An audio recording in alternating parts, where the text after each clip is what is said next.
on va revenir dans un premier temps sur la réunion qui s'est tenue ce matin. Laurent Nunez, ministre de l'Intérieur, a donné quelques chiffres sur les au moins 72 000 migrants qui avaient franchi la frontière. 70 000 ont déjà fait demi-tour et sont revenus au Maroc. Ce sont les chiffres donnés notamment par le gouvernement espagnol, redits par Laurent Nunez. On fait le point justement sur cette réunion et les annonces avec Tancrède Guillotel. Le conseil informel aura duré 3 heures.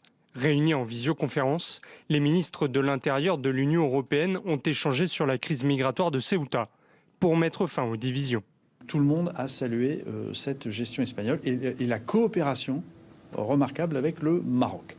Selon Laurent Nunez, des pays étrangers ont tenté d'utiliser cette crise pour affaiblir l'Europe. Tous les États, évidemment, ont déploré qu'à la faveur de la circulation d'un certain nombre d'images, on ait eu un certain nombre d'ingérences informationnelles d'États étrangers qui ont utilisé ces images, évidemment, pour critiquer la politique de gestion migratoire de l'Union européenne, essayer de diviser les États membres entre eux. Les ministres ont convenu que l'espace Schengen n'était pas le problème, mais la solution. Leur homologue espagnol a annoncé avoir renforcé les frontières à Ceuta. Il a mis en place un barrage flottant qui permettra de contourner une décision, de s'adapter plus exactement à une décision de la Cour suprême espagnole qui considérait que les personnes qui arrivaient à la nage pouvaient ne pas être refoulées immédiatement. Ce que le ministre de l'Intérieur espagnol considère que cette décision a pu être utilisée par des réseaux de passeurs pour générer ces afflux de migrants sur l'enclave de Ceuta. La France a également renforcé ses contrôles aux frontières avec l'Italie et l'Espagne. 186 agents supplémentaires devraient être déployés à la frontière franco-espagnole dès ce mercredi. Jean-Marc Sanchez, forcément, la question qu'on se pose, c'est comment on en est arrivé là. C'est-à-dire qu'aujourd'hui, on a des pays de l'Union européenne qui rappellent leur solidarité envers l'Espagne. Pedro Sanchez a quand même annoncé qu'il régulariserait au moins 500 000 sans-papiers. Il a créé un appel d'air. Certains ont répondu, en fait, à cet appel d'air. En fait, l'Europe n'a pas grand-chose à voir là-dedans, si vous voulez. Les autres pays européens réagissent, mais ils oublient que Ceuta, comme les enclaves espagnoles, qui sont au nombre de 7, les îles Zafarine, l'île du Percy, qui est une île célèbre parce qu'en 2002, les Marocains avaient déjà tenté de l'envahir et l'Espagne avait envoyé ses forces spéciales, le Tercio, donc la Légion espagnole, pour les en déloger. Et puis les 2 enclaves de Ceuta et Melilla, qui sont espagnoles depuis la reconquête des rois catholiques sur les morts qui occupaient l'Espagne depuis 7 siècles. Et en fait, Ceuta n'est pas du tout concerné par l'espace Schengen. Alors, qu'est-ce qui est à l'origine, en fait, de cette affaire de Ceuta ? D'abord, ce n'est pas la première, il y en a eu 2 autres, il y a eu 2019 et 2021. Et surtout, qui a profit à ce que cette crise, en fait, dégénère ? Le gouvernement espagnol est très largement responsable de ce qui s'est passé. Parce qu'effectivement, en annonçant, comme vous l'avez dit, la régularisation d'un demi-million d'immigrés, en grande majorité des Sud-Américains, qui partagent la même culture, la même langue et qui veulent faire partie de cette société qui est un peu la leur, puisque l'Espagne est toujours la madre patria pour la plupart des Sud-Américains. Le problème ne vient pas de là. Le problème vient sans doute d'un conflit beaucoup plus ancien, qui est le conflit du Sahara occidental, qu'on appelle le Sahara espagnol. C'est cette partie du territoire au sud du Maroc, revendiquée par le Maroc depuis toujours. Or, en 1979, le roi Juan Carlos, le père de l'actuel roi Philippe VI, est allé voir Hassan II et lui a dit « Si tu veux ce bout de désert, je te le rends ». Et ils l'ont rendu. Les Espagnols qui étaient là depuis 1884 sont partis. Il n'y avait plus que quelques contingents de l'armée espagnole, notamment de la Légion. Et ils sont rentrés. Et immédiatement a commencé, après la Marche verte, qui a eu lieu quelques années avant, les affrontements entre le Front Polisario, armé par la Mauritanie et financé par l'Algérie, qui voyait là une façon de pouvoir s'attaquer indirectement à son adversaire, pour ne pas dire à son ennemi de toujours, le Maroc.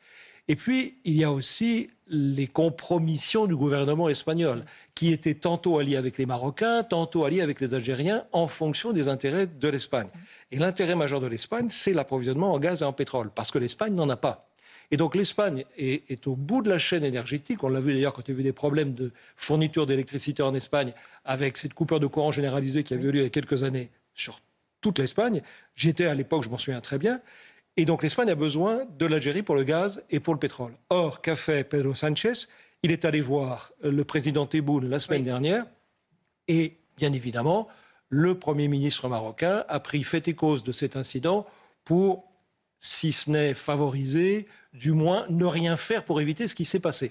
On ne va pas me faire croire qu'au Maroc, on laisse passer 70 000 personnes dans une enclave particulièrement convoitée et surveillée sans que les autorités locales le sachent. Et d'ailleurs, on a bien vu que les autorités marocaines n'agissaient pas et réagissaient peu.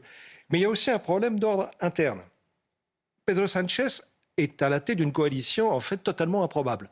Il a dans son camp l'extrême gauche espagnole, Sumar, qui est la réunion de tout ce qui reste de la gauche à gauche du Parti socialiste, et les indépendantistes basques du PNV, Partido Nacionalista Vasco, et du PDeCAT, le Partido Democrático de Catalunya, les Catalans. Et en fait, tous ces gens-là sont d'accord sur rien, sauf sur une chose, conserver le pouvoir à tout prix. Et Sánchez est prêt à tout pour conserver le pouvoir. Et donc, c'est exactement ce qu'il fait. Il donne des gages à sa gauche et à sa coalition, en se posant comme le défenseur contre le fascisme, pour employer le vocabulaire à la mode. Donc, le vrai problème n'est pas tellement un problème européen. Le vrai problème, et le Premier ministre espagnol l'a dit, et le ministre de l'Intérieur, Marrascal, l'a rappelé aujourd'hui, et le ministre de l'Intérieur français, Núñez, qui est lui aussi d'ailleurs d'origine espagnole, oui, l'a évoqué, il n'y a pas de différence entre les politiques migratoires des différents pays. Il y a simplement un problème particulier à Ceuta, qui ne fait pas partie de l'espace Schengen, et qui est alimenté et par des conflits de politique étrangère espagnole, et par des conflits de politique interne à l'Espagne. Et ce qu'on voit aussi avec cette histoire, et vous venez très bien de le raconter, c'est que aujourd'hui, l'immigration peut être utilisée comme une arme diplomatique. Vous le rappeliez, Pedro Sánchez qui rencontre le président algérien. Quelques jours après, on voit le Maroc qui ne réagit pas, et on voit bien qu'il y a en tout cas 72 000 migrants qui arrivent en même temps dans l'enclave. Ça semble quand même un minimum organisé. Ce qu'on nous dit aussi dans les très bons connaisseurs de la question migratoire, c'est qu'aujourd'hui, les migrations peuvent être une arme aussi, un moyen de régler un certain nombre de conflits, ou surtout de mettre la pression. Et c'est là sans doute ce qui s'est passé des Marocains envers les Espagnols. Bien sûr, et d'ailleurs, c'est pas nouveau. Les Catalans qui ont voulu l'indépendance, qu'ils n'ont pas eu, pas encore, en fait, ont fait venir massivement des immigrés, majoritairement d'Afrique du Nord, notamment des Marocains, qu'ils ont installés un peu partout en Catalogne, notamment pour travailler dans les industries agricoles, en contrepartie de quoi ils attendaient, et c'est ce qui s'est passé, qu'ils votent pour eux lors des élections. Vous avez eu le même phénomène avec ce navire dont on se souvient peut-être, Open Arms, qui en fait sillonnait la Méditerranée et dont personne ne voulait, ni les Italiens ni les Français, et il a trouvé relâche où ça ? À Valence, en Espagne. Pourquoi ? Parce qu'à l'époque déjà, pour le gouvernement de Sánchez et pour ses alliés, c'était un moyen de renforcer une coalition totalement improbable et surtout de se montrer ou de prétendre être une sorte de rempart contre le fascisme en Europe.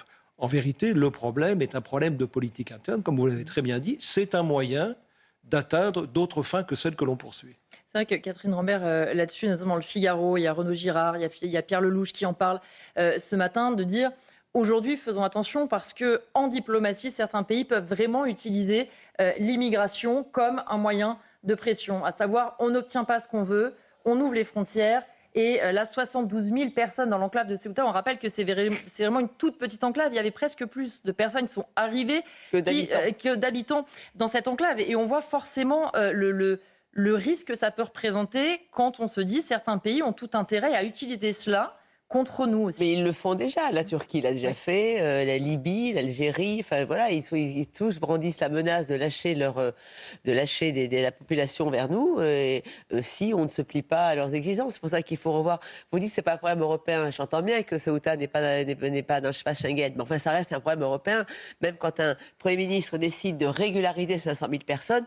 C'est un problème européen. Ça le devient. C'est-à-dire que ça le devient de facto. C'est-à-dire qu'en Europe, on passe des heures à se mettre d'accord sur une virgule dans un texte, et puis un homme d'État d'un pays peut régulariser sans demander la permission 500 000 personnes. Il faut que là, il y ait un process qui doit changer. Je ne suis pas une spécialiste de l'Europe, donc je ne vais pas trouver la solution. Mais enfin, de facto, ça devient un problème européen. Et il faut apporter probablement des réponses globales et non pas... là, on crée des réponses à la petite semaine. C'est pour ça que moi, ça m'agace quand ils disent l'espace Schengen n'est pas en cause. Eh bien, il y a bien un jour, il faudra qu'ils se posent dessus. Alors, on a parlé de Frontex qui fait un travail aux frontières de l'espace Schengen. Mais il y a bien un jour... Et un budget qui est aussi dérisoire. C'est vrai que Frontex, il faut bien se rendre compte que la mission versus le budget de Frontex, évidemment, ça ne peut pas marcher. Donc ça se reproduira. Et ça va vite se reproduire. Après, il y a un problème qu'il faudra régler avec ces pays qui font beaucoup d'enfants, c'est aussi l'éducation des femmes. L'éducation des femmes, c'est quoi? C'est l'accès à l'hygiène. Il vaut mieux et à la parfois les pays qui font beaucoup d'enfants que ceux qui n'en font pas comme nous et qui font ensuite appel à l'immigration. Et voilà, dans certains pays d'Afrique, les femmes font 7 ou 8 enfants vivants. Donc ça suffit. Donc il faut aider ces pays pour réguler le problème de cet afflux de jeunes gens qui sont... Moi, je me mets à leur place, je ferais peut-être pareil à leur place, qui sont en quête d'un avenir meilleur. On ferait peut-être comme eux, peut-être qu'on partirait de chez nous. Donc il faut aider les femmes et aider ces pays à favoriser la contraception des femmes, à éduquer les femmes, parce qu'il y a des femmes qui ne savent même pas comment on fait quand est-ce que vient un enfant. Oui, donc, soit de l'aide au développement, c'est pas le cas du Maroc. Voilà. Je pense que c'est pas le cas du Maroc, qui est plutôt une bonne maîtrise de sa natalité. Mais voilà, il faut quand même envisager un problème et pas faire l'autruche, ce qu'ils font à merveille, ce que Laurent Nunez fait à merveille. C'est pas Schengen. Oui, soit l'aide au développement, soit effectivement que chacun soit le maître évidemment de son destin si les femmes veulent faire cet enfant. Mais en revanche, effectivement, le problème après, c'est de faire gérer cet enfant de leur plein gré. Je ne préjuge pas de ce que veulent faire. Je parle dans ces pays-là. Oui, mais je nuance quand même parce que il y a un manque d'accès à l'éducation. Il faut faire attention à ce qu'on. Non, mais ce que je vous dis, toutes les associations humanitaires le disent. Oui, mais j'explique. Je nuance. Je préfère. J'ai rien contre les enfants. Répondre là-dessus. À ceci près, si vous voulez, qu'il y a une différence majeure entre un demi-million d'immigrés dont la majorité sont parfaitement intégrés et sont là depuis longtemps, parce que dans les régularisables, il y avait une majorité de Sud-Américains qui étaient là depuis 5, 10, 15, 20 ans. C'est une vraie régularisation. Quand vous allez à Barcelone ou à Madrid, vous voyez qui dans les bars, dans les restaurants, dans les cafés, les chauffeurs de taxi, ou les gens qui travaillent et qui font des métiers qui sont généralement des métiers difficiles, ce sont des Sud-Américains. Ce pas des gens qui ont franchi la frontière à la nage et qui sont arrivés pour envahir l'Espagne. Donc c'est tout à fait différent. Et d'ailleurs, ceux qui sont arrivés à la nage ont profité...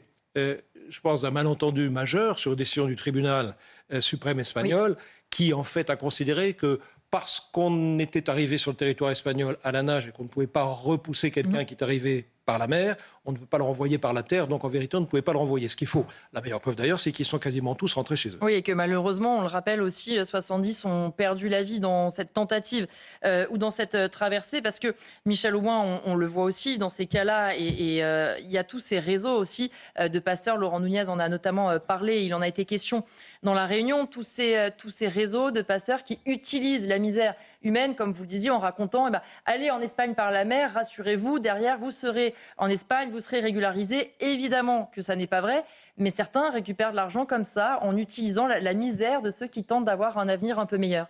Même si je ne suis pas totalement sûr qu'il y avait bien un réseau de passeurs dans cette affaire, contrairement à ce que dit le ministre de l'Intérieur, parce que au-delà du réseau de passeurs, il y a la rumeur générale. Oui. Alors, en fait, dans ces migrants, vous aviez une majorité de jeunes Marocains, il y a même des jeunes filles que vous avez vues sur les images, des jeunes Marocains qui sont souvent dans la rue, etc. Et là, qui ont été poussés par la rumeur en disant on peut rentrer en Espagne et donc en Europe, c'était ça.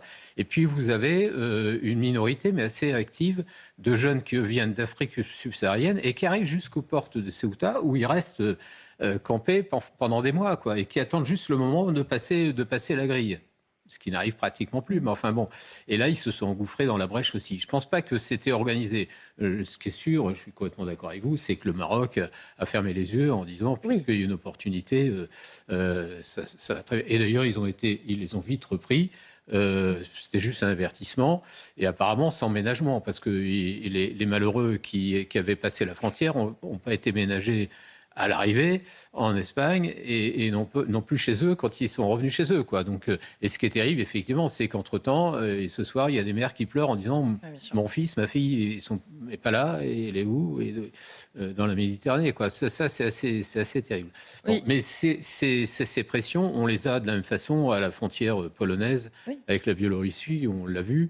Nous, en France, on est un peu protégés parce qu'on n'est pas une frontière, on n'est pas vraiment une frontière extérieure, on n'a pas de pays limitrophes, en tout cas en métropole. En Outre-mer, allons voir en Guyane. On subit quand même une pression très forte sur Suriname, Brésil, c'est un peu plus diffus. De temps en temps, il faut aussi s'inquiéter de ce qui se passe à nos frontières hors métropole pour comprendre ces sujets. Un dernier mot rapide là-dessus, Jean-Marc Sanchez. Quand on dit que c'est entre guillemets un avertissement, puisque effectivement le Maroc a repris très rapidement au moins 70 000 sur les 72 000 migrants qui seraient passés, mais un avertissement veut dire que ça peut se reproduire. Bien sûr, c'est ce que vous disiez tout à l'heure. Alors, à ceci près que les forces de l'ordre en Espagne, la Police nationale, puisqu'il y a tout un ensemble de corps de police différents selon les régions, selon les provinces, dans le détail duquel je ne rentrerai pas, ce serait trop compliqué, et surtout la Guardia Civil, sont particulièrement efficaces. Et on l'a notamment vu pendant la Covid, oui, où il n'y a absolument pas eu les scènes qu'on a connues en France et en Espagne. Il n'y a pas de zone de non-droit, ça n'existe pas. Et puis surtout, c'est ce que vous disiez à l'instant, quand on va du côté espagnol de la frontière française, notamment au Pays Basque, que je connais très bien, les policiers français sont là, non pas pour contrôler les flux entrant en Espagne, mais les flux sortant d'Espagne, et notamment des réfugiés économiques, majoritairement venant d'Afrique du Nord et d'Afrique subsaharienne, et qui en fait ne font que traverser l'Espagne. Pourquoi ? Parce qu'en Espagne, on ne les laisse pas rentrer. Quand ils rentrent, on les renvoie chez eux. Quand ils arrivent à rester, ils ne veulent pas s'installer en Espagne, parce qu'en Espagne, on ne leur donne rien. Et donc ils veulent aller où ? En France.